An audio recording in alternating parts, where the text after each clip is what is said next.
Ở xưởng có một quy luật rất công bằng. Công bằng theo kiểu ai làm công nhân cũng phải gật đầu. Làm sai, ai cũng nhớ tên bạn. Làm đúng, không ai nhớ bạn là ai. Một ngày đi làm, nếu không bị chửi, coi như hôm đó chưa làm gì. Còn làm đúng cả tháng, xin lỗi, chuyện đó không đủ đặc biệt để nhắc. Tập này, tôi không kể chuyện thành tích. Tôi kể cho bạn nghe cảm giác làm đúng mà vẫn thấy mình vô dụng. Có bao giờ bạn rơi vô cái cảnh mình đứng đúng vị trí, làm đúng quy trình, không có sai một ly nào hết. Tự nhiên bữa đó hàng bị lỗi hay bị khách trả về.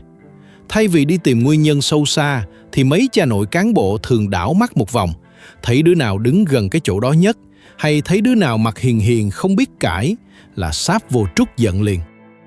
Lúc đó bạn ức dữ lắm chứ, muốn gào lên là không phải tôi. Nhưng rồi nhìn lại, thấy mình có nói thì người ta cũng đâu có nghe. Ở xưởng có một sự thật rất phũ phàng. Đúng, sai, không quan trọng bằng ai tiện để chửi hơn.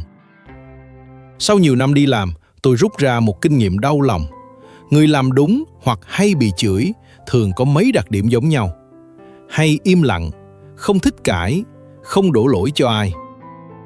Còn người làm sai thì biết né, biết đùn đẩy, biết giả ngu đúng lúc.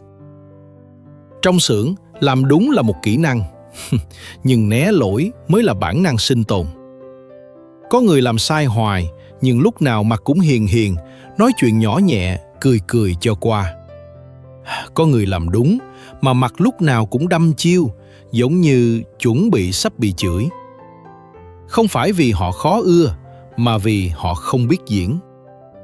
Ở xưởng tôi, bạn có thể làm đúng 100 lần, không ai ghi nhận, nhưng chỉ cần làm lỗi một lần thôi, cái lỗi đó sẽ đi theo bạn rất lâu.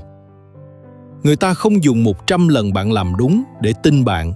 Người ta dùng một lần bạn làm sai để nghi ngờ cả đời.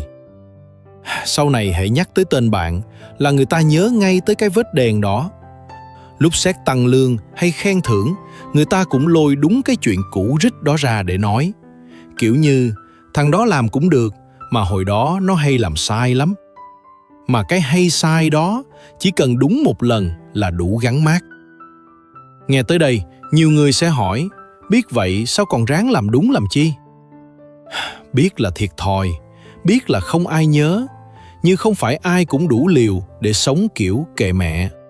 Vì còn gia đình, vì còn tiền trọ, vì còn nồi cơm đang sôi ở quê. Có những người làm đúng không phải vì hy vọng được khen, mà vì họ không quen sống sai với chính mình. Nếu lỡ họ làm sai, họ chịu bị chửi chứ không chịu đổ lỗi cho người khác. Ở xưởng, làm đúng không giúp bạn giàu hơn, không giúp bạn được ưu ái hơn, nhưng nó giúp bạn một thứ rất nhỏ mà rất quý. Đó là khi về nhà, nằm xuống, bạn không phải giật mình nghĩ, hồi sáng mình có hại ai không? Không ai nhớ bạn đã làm đúng bao nhiêu lần, nhưng ít nhất bạn nhớ. Làm công nhân đã cực rồi, đừng để tới lúc về nhà còn phải cúi đầu với chính mình. Ở công ty có thể không ai nhớ bạn là ai, nhưng miễn là mỗi ngày trôi qua, bạn còn dám nhìn thẳng vào gương, thì coi như bạn vẫn còn giữ được chút tự trọng cuối cùng của người đi làm thuê.